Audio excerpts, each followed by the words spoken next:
Yo,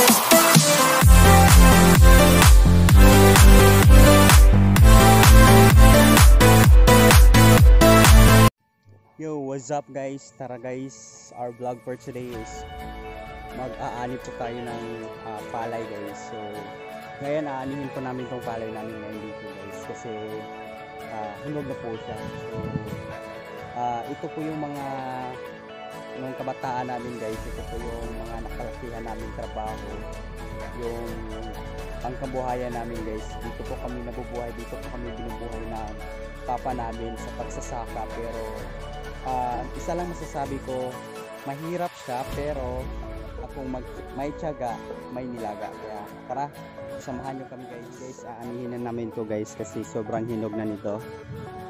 Ayan po. Ayan. So, yung panahon natin medyo may bagyo kasi, pero buti na rin yung ganito kasi hindi mainit. 2 hours later. So tara guys, samahan nyo kami mag-ani. So ito yung mga gawain namin dito guys.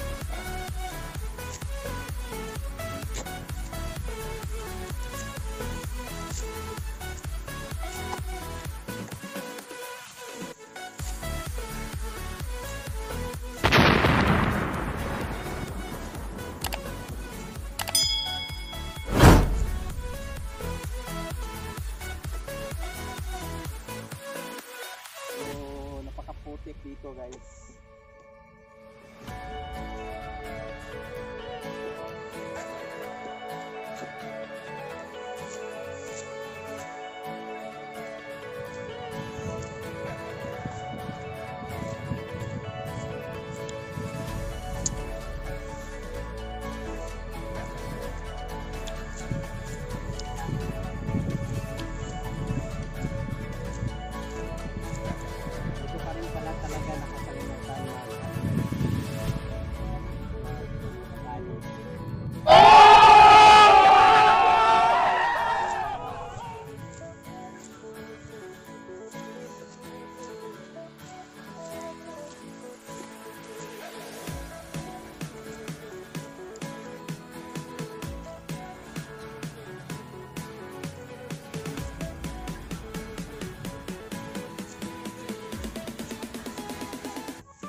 Corner.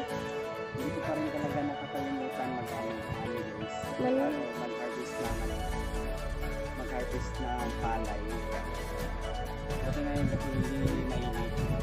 Kasi kung mainit, parang madali ka lang mapagod. What? Madali ka lang lagi magpapahinga. So ngayon hindi siya medyo lang siya. Kasi parang uulan, hindi siya mainit. So ayan, samahan pa kami mag-aani guys.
Kaya dito naman ako kanina. Yan, medyo malaki-laki na yung naanip guys. Yan, break time muna, break time kasi plus 12 na. Kleng, kaon na Kleng. Aw, Jimmy, dyan ni. Ito dami.